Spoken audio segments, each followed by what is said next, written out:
Senjata dengan magazin di belakang sering dibilang futuristik, keren bahkan overpowered di game. Tapi di dunia nyata, banyak yang awkward dipakai.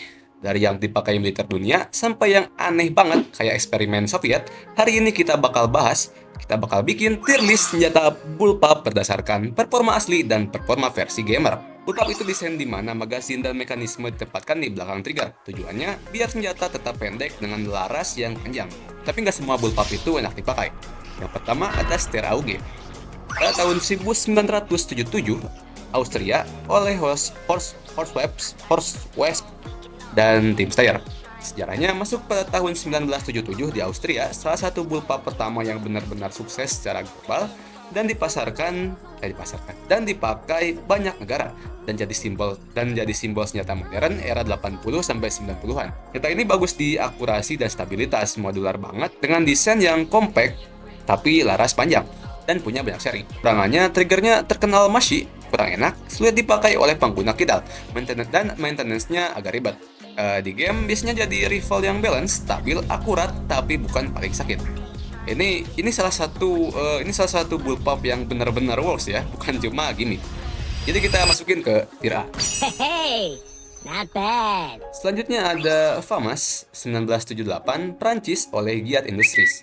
Sejarahnya masuk pada tahun 1978 dijuluki Le Clarion, senjata standar militer Prancis selama puluhan tahun. Kelebihannya fire rate-nya yang sangat tinggi dan akurat di burst. Kurangannya mekanisme uniknya sensitif sama amunisi. Jadi maintenance-nya sulit dan sekarang juga mulai diganti. Di game FAMAS ini cepat dengan DPS yang tinggi banget. Tapi di real life justru lebih ribet dari yang dibayangkan gamer. Jadi kita masukin ke tier B. Oke, selanjutnya ada TKB-022 series. Apa tuh bang? Nggak tahu cok. Jadi jadi sejarah senjata ini dibuat sekitar tahun 1962 sampai 1965 yang merupakan eksperimen Soviet dengan desain yang begitulah, yang super aneh. Bentuknya futuristik. Ya, kelebihannya sangat compact dan siapa sangka recoilnya cukup manageable. Kekurangannya, ergonominya aneh, tidak pernah diproduksi massal, dan reliability yang dipertanyakan. Kalau masuk game ini pasti jadi senjata apa ya? Ini senjata rare pak, kayaknya rare eksperimental gitu. Tapi ini jadi bukti ya, ini bukti kalau nggak semua desain keren itu praktikal. Kita masukin ke tier C. Selanjutnya ada EM2 1951 dari Inggris oleh Stefan Janssen. Diresmikan tahun 1951 oleh Inggris, salah satu bullpup paling awal bahkan sebelum tren dimulai. Hampir jadi senjata standar NATO sebelum akhirnya dibatalkan. Kelebihan dari senjata ini ialah akurasi yang sangat bagus untuk zamannya dan visioner, terlalu maju untuk zamannya.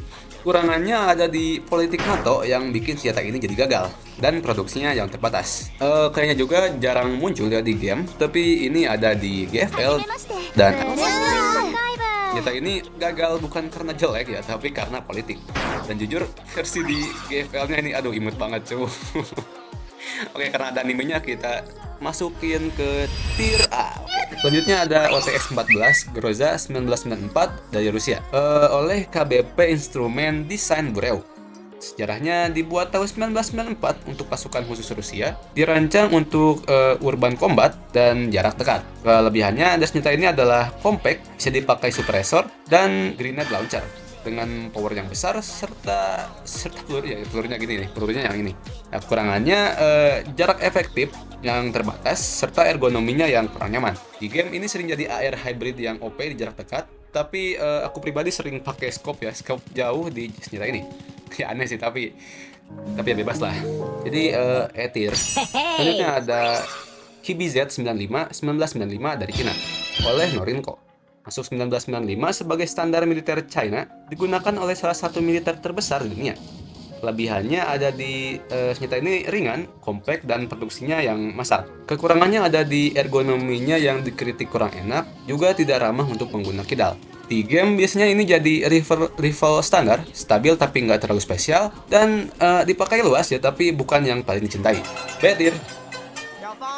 Oke, jadi untuk tier listnya, jadi untuk sekarang di S tier ini kosong ya, belum ada bullpup yang yang perfect gitu. Cuman ada di A itu ada Steyr AUG sama EM2 terus Groza. Dan di B tier ada KBZ95 juga FAMAS, dan di C ada TKB022. Jadi bullpup itu unik ya. Kadang bullpup itu unik, kadang jenius, kadang malah nyusahin. Tapi pertanyaannya, kenapa banyak negara mulai ninggalin bullpup dan balik ke desain klasik? Ini kita bahas di video selanjutnya. Jadi sekian dan terima kasih.